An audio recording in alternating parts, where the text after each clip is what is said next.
8:22 de la mañana, ya está con nosotros, como lo señalé anteriormente, el ingeniero Emanuel Abranovich, quien en otras oportunidades también hemos tenido el honor de tener en nuestro espacio, melómano, conocedor del tema musical y quien valora mucho este arte.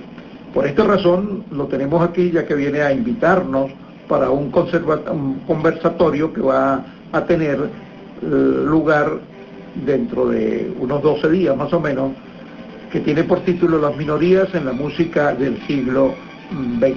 Pero para mayores detalles, nada más ni nada menos, ni nadie más autorizado que el propio Emanuel Abranovich. Buenos días, Emanuel, bienvenido. Buenos días, muchas gracias por recibirme acá.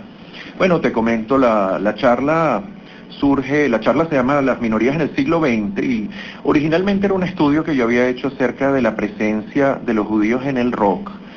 Y de ahí eso se fue enriqueciendo cuando descubrí algunos libros que relataban un poco la historia, porque al principio era para mí simplemente pensaba exponer el aporte de algunos músicos a lo largo del siglo XX, cuando me di cuenta que en un libro muy particular que escribió en inglés llamado Michael Billig, donde él analizaba la interacción que hubo entre dos minorías en el Nueva York del siglo XX. Eso comenzó en los años 20, 30 y siguió después en los años 50 de manera muy fuerte con el periodo que se llamó el Brill Building. De hecho, por ejemplo, ahora la pieza musical que estuvimos escuchando antes, sí, que no lo hemos identificado, vamos a aprovechar. Sí, vamos a aprovechar a hacerlo. Es Over the Rainbow, la pieza más conocida del Mago de Oz, de dos compositores judíos, Arlen y Harburg, la cual estaba interpretada en este caso por el trompetista venezolano Chipi Chacón en un disco reciente que él sacó el año pasado. Simplemente para reflejar la influencia y la importancia de esa música que se hizo en la primera mitad del siglo XX en Nueva York. Dijo que el Chipi vino a presentar aquí. Ah, imagínate, ok. Era el amigo. Ok. Entonces, bueno, de eso trata un poco la charla, de explicar qué pasó en el siglo XX con la música, y un ejemplo fue la música del Mago de Oz que estuvimos escuchando. Sí, la presencia de los judíos en la música es muy notable a través de toda la historia. Grandes compositores, grandes intérpretes. Sí, sobre todo en el siglo XX, cuando ya se liberó, o sea, y desde el siglo XIX, desde la mitad del siglo XIX, cuando hubo una aceptación o vamos a decir, una presencia más notable fuera de los guetos de los artistas judíos, entonces comenzó un movimiento que dio a luz artistas como Chagall, por decir un ejemplo, o Modigliani en las artes plásticas, y en Estados Unidos, donde había más más libertades en general, hubo un florecimiento de la música clásica tocada, o sea, compuesta por judíos como Aaron Copland, Bernstein y varios más. Y luego, ni se diga George y Ira Gershwin. Y luego eso se tradujo también en el jazz, y luego Irving Berlin y tantos otros que conformaron lo que se llamó el Timpanale, que es esa época de los años 20, 30, de la cual se va a hablar extensamente en la charla, y posteriormente la formación del rock and roll, en la que también se involucraron muchos judíos y interactuando con la otra minoría importante de Estados Unidos en la época, que era la minoría negra. Era una época de racismo, era una época de muchos problemas sociales en Estados Unidos, sobre todo en los años 60 hubo una explosión de creatividad, en los años 50 y en los años 60 hubo una explosión de creatividad, de la cual se va a hablar en la charla. Hemos mencionado varias veces la charla, el conversatorio, pero no hemos dicho exactamente la fecha y el lugar. La charla es este miércoles 31, el último día de este mes, el miércoles 31 de agosto a las 4 de la tarde en el espacio Ana Frank. La oficina del espacio Ana Frank es en el Centro Lido, en la Torre A, en el piso 8. En el Centro Lido, ya saben, en Chacaíto. ¿Es por invitación, Manuel? Mira, hay una colaboración que se pide muy baja, y nada, corran la voz y vayan. La charla es muy interesante, forma parte de un ciclo de pero varias no requiere charlas de que una invitación especial. No, puede ir cualquiera. Sí, es abierta, sí, es abierta al público y bueno, no es malo si llaman, por si acaso, preséntense antes. La última, ya empezó este ciclo hace unos días con una primera charla que estuvo muy concurrida. Por las fotos que vi, la sala estaba llena, así que les recomiendo que vayan temprano. No es malo si llaman al espacio Ana Frank primero, para confirmar, bueno, la hora y eso todo está dicho, pero por si acaso va a haber bastante gente, creo yo, y bueno, vale mucho la pena. Yo te lo comento porque a mí me enviaron una invitación. Ah, ok. Sí, bueno, se corrió la invitación, pero no, es abierta a todo público. Cosa que le agradezco mucho a la licenciada Carol Ramírez, que es precisamente el puente de plata para que tú estés aquí sentado. ¿Cómo no? Ellos hacen un trabajo el espacio de Ana verdad, Frank. el espacio Ana Frank. Vamos a hablar con la directora académica del espacio también dentro de algunos minutos por teléfono. Correcto. Vamos a llamar para conversar también con ella algunos temas que ella tenga bien enfocados. Sí, ella es apasionada de este tema, no del lado de la música, sino de toda la presencia que ha habido de minorías en la historia de muchas manifestaciones culturales. Así que, bueno, ella alguna vez le pude mostrar esta charla y ella le atrajo el tema, eso fue hace varios años, y me pidió entonces que la compartamos en esta oportunidad. Sí, la profesora Marianne Kopp-Becker. Correcto. Entonces vamos a tratar de hacer un contacto con ella después de las 8:30, como habíamos convenido, pero precisemos algún otro detalle sobre la charla. ¿Cuánto tiempo aproximadamente estimas tú que dure? Mira, le voy a preguntar al espacio Ana Frank. La charla se puede dar en 1 hora, se puede dar en 2 y se puede dar en 3 horas. ¿Y vas a abrir algún Así ciclo de preguntas y respuestas? Sí, la charla es audiovisual. En ese sentido me ayudó mucho Vanessa Jiménez, una chica venezolana que trabajaba acá, pero emigró a Alemania, y un día me llamó y me dijo, oye, tengo 2 semanas antes de irme de Venezuela a Alemania, tengo 2 semanas libres. Ella era diseñadora gráfica y diseñadora de páginas web, y yo le dije, oye, qué casualidad que estoy preparando esta charla, y rápido fui y compré como 30 DVDs de los músicos de lo que yo quería exponer. Le llevé esa montaña de discos y de DVDs, y ella hizo un trabajo extraordinario. En 1 semana montó la charla audiovisual. Yo le di los parámetros, le di la lista, el orden en que lo quería y más o menos los capítulos, y ella consiguió videos en YouTube, además de los videos que yo le di, y explicamos de esa manera, de manera muy grata, o sea, es muy ágil. La charla es audiovisual, como les digo. Ahí por lo menos suenan unas 200 piezas musicales, pedacitos de esas 200 piezas musicales. De una forma muy didáctica, ¿no? Sí.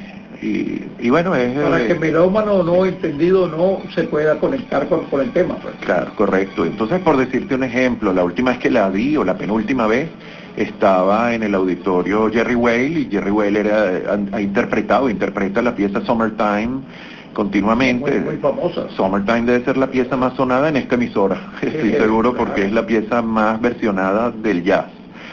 Entonces, debe haber sonado aquí miles de veces, y Summertime es otro ejemplo. Muchas versiones. Muchísimas versiones. Todo músico de jazz que se precie de serlo tiene que tener una versión de Summertime. Aquí las de Biela da Costa son famosas, las de Otmaro Ruiz, de todo el mundo. Así que, y Summertime es una composición de Gershwin para la ópera Porgy and Bess, que trata específicamente del sufrimiento de la esclavitud de los afroamericanos, y fue una pieza con muchísima influencia de la música de estas minorías, interpretada, o sea, más bien tomados los elementos de esos géneros musicales que interpretaba la minoría afroamericana, y pasaba por el filtro, vamos a llamarlo así, de la música académica, para hacer una obra memorable, una de las piezas más importantes del siglo XX, como fue la ópera Porgy and Bess y otras obras de Gershwin. 8:32 de la mañana, conversamos con el ingeniero Emanuel Abranovich, pero ahora tenemos que identificar a nuestra estación y ya retomamos la conversación, pero antes seguramente colocamos otro de los temas que trajiste, Emanuel. ¿Cómo no?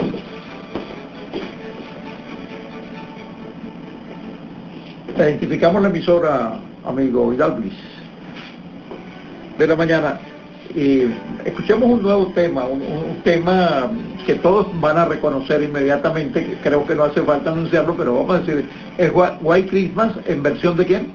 De un pianista norteamericano que se llama Jordan Rudess. Él es el tecladista de la banda Dream Theater, ha venido a Venezuela 5 veces y bueno, tuvimos la oportunidad de conocerlo, de traerlo al país. Un músico extraordinario que hace una versión, aunque él es judío, hizo un disco navideño imbuido por el espíritu de la época en la que terminó una gira con su banda, vino a Venezuela, como les dije, va a tocar White Christmas, que es la pieza de Irving Berlin, es el single más importante de la historia, es la pieza más vendida en todo el siglo XX. Y lo que va del siglo XXI, o sea, todos los años hay alguien que la graba, hace una versión nueva, le adapta, le quita, le pone. Sí, total que, bueno, es una pieza nuevamente de la que se va a hablar de ellos dos. Además, esta pieza es interesante porque habla de un músico contemporáneo, totalmente actual, y un músico de los años 30, entonces cubre básicamente todo de lo que vamos a hablar en la charla, así que Jordan Rudess al piano tocando White Christmas. Escuchemos. Ahora continuamos aquí en el estudio con el ingeniero Emanuel Abranovich y ya tenemos en línea telefónica a la profesora Marianne Becker. Profesora Becker, buenos días, bienvenida al Preludio. Encantado de tenerla aquí con nosotros. Gracias, profesora, me siento muy favorecida por su llamada. Muchas gracias. La profesora Becker es la directora académica del espacio Ana Fran, espacio que promueve, organiza el conversatorio con el ingeniero Emanuel Abranovich. Pero hablemos un poco del espacio Ana Fran, profesora. Cuéntanos exactamente cuál es el objetivo central del espacio Ana Fran. Nosotros estamos ya desde el año 2006, o sea que este año cumplimos 10 años de existencia. Y desde el comienzo utilizamos justamente la personalidad y la historia de Ana Frank, que fue una niña judía que, como usted sabe y todo el mundo sabe ya, porque su diario fue leído y ha sido traducido a casi todos los idiomas. Ella sufrió la discriminación por ser niña, por ser judía, por ser un ser humano completamente inocente en una época en que la banalidad del mal se apoderó de prácticamente de toda Europa a través del nazismo. Sí, sí. Entonces nosotros luchamos contra eso, contra la discriminación. Nosotros consideramos que es imprescindible para la coexistencia el respeto mutuo, o sea, el respeto a las diferencias. O sea, nosotros aceptamos que cada quien tiene derecho a pensar distinto con tal de que no le haga daño a otro con sus acciones. Sí. Mire, cuénteme, profesora, veo por los programas que he revisado, por la información que aparece en la página web y en las cuentas de las redes sociales, que tienen ustedes una actividad cultural y académica intensa. Yo los felicito, les reconozco eso, les aplaudo ese trabajo, porque sin educación, sin cultura, ningún país puede salir adelante. Así es, de pan solamente no vive el hombre. Y aunque estamos en esta situación tan espantosa en el momento, bueno, es importantísimo seguir haciendo todas estas actividades que son como maneras de encontrarse y de reconocerse mutuamente, gente de todas las generaciones, de distintos sexos, que es lo que estamos haciendo en nuestras cinetertulias, en nuestras exposiciones itinerantes que son simplemente didácticas y que las llevamos al interior del país también, a las universidades, a los centros culturales, a donde nos invitan y a donde nosotros tocamos la puerta para que nos inviten. Y las charlas también, o sea, estas charlas que estamos haciendo ahorita es aprovechando que los profesores universitarios más reconocidos están de vacaciones, aprovechando su arsenal de conocimientos para que nos dicten charlas que tienen que ver con nuestros objetivos. Qué bueno. Nosotros tenemos además, yo no sé si usted lo sabe, un Salón Nacional de la Coexistencia, que es un concurso que se hace con diseñadores gráficos y este año ya también con fotografía, sobre la coexistencia, o sea, la necesidad de que exista un pluralismo que invite a la paz, o sea, un pluralismo donde todos se reconozcan y se respeten. Tiene un póster muy bonito en la página web de ustedes, ¿no? Sí. Que llama mucho la atención. Y también me llama la atención algo que hablaba aquí con el ingeniero Emanuel Abranovich, como es esa vinculación con la Universidad Católica Andrés Bello, ¿no? Que no hay esa diferencia religiosa entre ustedes los judíos y la Universidad Católica Andrés Bello, ¿no? No, al contrario, la Universidad Católica Andrés Bello ya tiene más de 20 años con una cátedra del judaísmo contemporáneo y del Holocausto.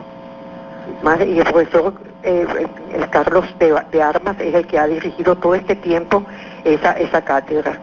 Así que por todo, aquí en Venezuela, gracias a Dios, la ciudadanía nunca ha sido antisemita. Aquí no hemos sentido jamás antisemitismo, y si alguna vez hay quienes, porque siempre habrá individualidades que uno no puede evitar, bueno, no han tenido ninguna repercusión en la ciudadanía. Ingeniero Abranovich, ¿quiere hacerle alguna pregunta a la profesora Becker? No, quería agregar de lo que estaban hablando ahora, que el Papa actual ha promovido también el acercamiento, sí, y en realidad los últimos papas también han promovido este acercamiento, sí, ha sido algo general. Tenemos muchísimas más cosas en común que lo que nos diferencia, y tenemos los mismos retos ante el futuro.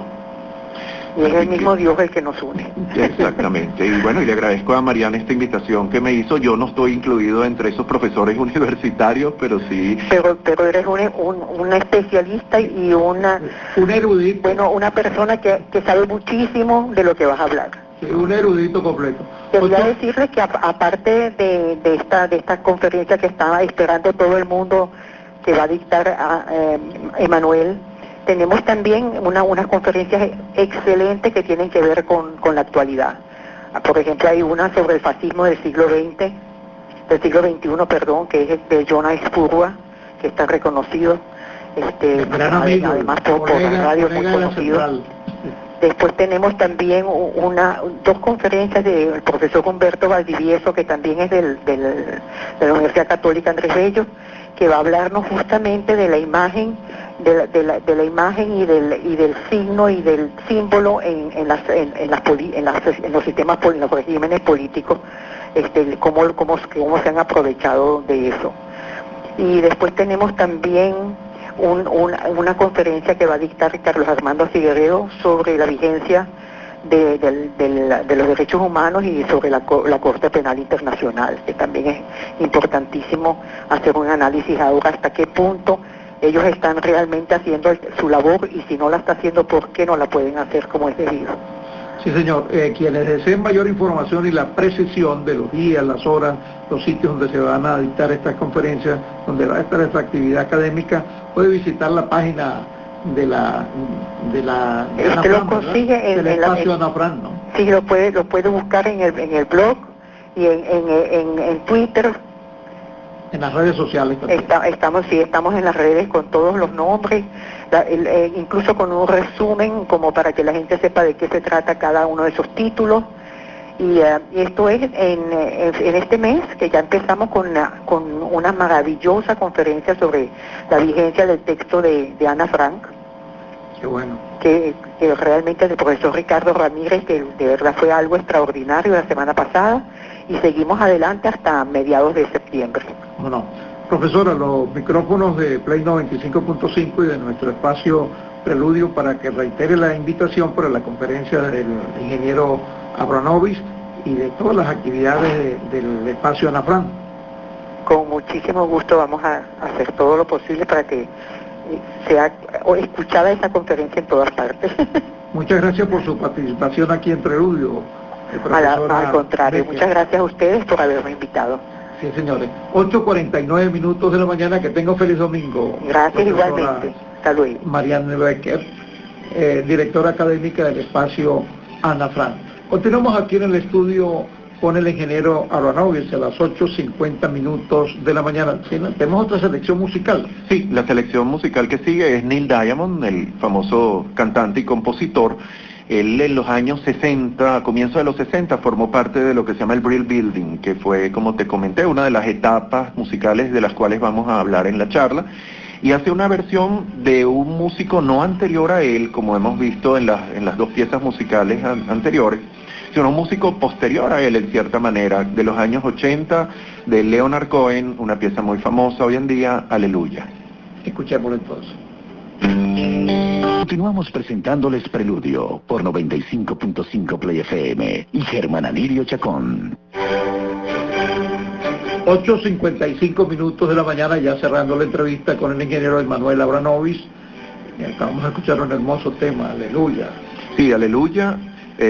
Interpretada por Neil Diamond en un disco que él hizo de covers, de versiones de otros artistas, y hizo una versión de esta maravillosa pieza de Leonard Cohen, que se popularizó mucho en los años 80 y 90, sobre todo una versión de Jeff Buckley, un artista fallecido, pero es una pieza, además es una pieza muy interesante porque el mismo Leonard Cohen cuando la canta con unas letras, después otras veces le cambia la letra, hay como cada versión, existen hoy en día 300 versiones. Sí, hay cierta libertad y hay unas 300 versiones ya grabadas reconocidas de importantes artistas sobre esa pieza. Precisemos la invitación para tu conversatorio, tu charla allí en el ¿Cómo no? Las piezas musicales que hemos oído hoy forman parte de lo que se va a hablar, que es de la interacción que hubo entre las minorías para la creación de la música popular del siglo XX, pasando por la música académica, el jazz, terminando en el rock and roll, concentrándonos un poquito en los años, entre lo que pasó entre el año 55 y el 65. Eso es una charla que se llama Las minorías en la música del siglo XX, que organiza el Espacio Ana Frank. Será este miércoles 31 de este mes de agosto a las 4 de la tarde y en el Centro Lido. En el Centro Lido, en la Torre A, piso 8. ¿Hay estacionamiento ahí en el Centro Lido? Sí, en el Centro Lido hay, de hecho mucha gente lo usa para ir, por ejemplo, a los eventos culturales del Centro Cultural Chacao. O sea, además es a las 4 de la tarde, ya cuando la gente de las oficinas empieza a salir, así que estoy seguro que va a haber comodidad para estacionar, no se la pierdan, a las 4 de la tarde, este miércoles 31, vale mucho la pena. Estén listos para rock and rollear y estén listos para conocer también la historia de la música del siglo XX a través de sus protagonistas y de las minorías que le dieron forma. Y va a haber muchos recursos de multimedia, ¿no? Sí, es una charla audiovisual gracias a la colaboración de Vanessa Jiménez, que me echó una tremenda mano con la elaboración de esta charla, cuando la hicimos originalmente en el 2008, pero hay muchísima información interesante también en internet sobre esta historia que ahorita la perspectiva después de 40, 50 años, 60 años de la aparición del rock, es como que la distancia geográfica y la distancia histórica nos permiten entender un poquito qué pasó en el Nueva York del siglo XX y cómo ese fenómeno cultural de interacción entre las minorías cambió para siempre la historia del entretenimiento. Bueno, Emanuel, solo me resta desearte que tengas mucho éxito allí. Haré todo lo posible por acompañarte porque me interesa, pues sé que voy a aprender muchas cosas en esa conferencia allí en el Espacio Ana Frank el próximo 31 de agosto a las 4 de la tarde en el Centro Lido. Correcto, están todos invitados, piso 8. Hay que pagar una... Sí, hay una pequeña colaboración que se pide, pero está abierta a todo público, corran la voz, vale la pena y no se la pierdan. No es un evento exclusivo para la comunidad judía. No, para nada, es que el Espacio Ana Frank no es una institución que se mueve en el ambiente de la comunidad judía, sino en el ambiente general, promueve la tolerancia y bueno, el respeto mutuo entre todas las formas de pensamiento. Muchas gracias por haber madrugado hoy, domingo. No, un placer, gracias por recibirme. Un gran gusto, como de costumbre, siempre que vienes aquí nos traes invitaciones, nos traes buenas ideas, nos traes cultura, nos traes información. Muchísimas gracias. Próximamente Sigue volviendo, los próximos programas van a ser grabados, pero tú puedes venir a grabar. Tú me decías que vamos a hacer solamente una pequeña mención del evento. Sí, el año pasado hicimos un tributo a Vitas Brenner, me tocó organizarlo junto con Orlando Zurita y hicimos mención de los artistas que habían trabajado con Vitas Brenner. Uno de ellos fue Pablo Manabelo. Pablo Manabelo escribió una obra sinfónica, nos pidió que la estrenemos. Lamentablemente Pablo falleció en enero de este año, pero igualmente seguimos adelante con la viuda y el hijo nos pidieron que estrenemos esta obra, así que vamos con tu amigo Alfredo Rugeles dirigiendo la orquesta. Apreciado maestro, saludos cordiales. El maestro Alfredo Rugeles va a dirigir a la Orquesta Sinfónica del Conservatorio de Música Simón Bolívar, interpretando el estreno de El Camino de Santiago llega a ti, una obra escrita por Pablo Manabelo, inspirada en El Camino de Santiago. Eso va a ser el 1 de octubre, pero ojalá que podamos hablar en otro programa. Hace 2 o 3 días retuiteé información sobre un póster que existe sobre qué bueno. Bueno, estamos empezando ahora la campaña de promoción. Así lo espero por aquí para que la comentemos. Cómo no, es muy interesante. Seguramente invitaremos a Alfredo para que venga él como director y vienes tú también. Pues. Perfecto. Oye, como lo hiciste en una oportunidad, creo que estuvieron los dos, sí, ¿no? Sí, y en alguna oportunidad estuvimos, creo que fue cuando el In Memoriam, un concierto que hicimos con 4 composiciones de autores venezolanos. Sí, señor. Emmanuel Abranovich, ingeniero, quien tendrá su charla titulada Las minorías en la música del siglo XX, el 31 de agosto a las 4 de la tarde en el Centro Lido, en las oficinas del Espacio Anafra. Muchas gracias por haber venido, Manuel. Muchas gracias. Y aquí a tu Edwin, y que tengas mucho éxito. Feliz domingo. Gracias igualmente.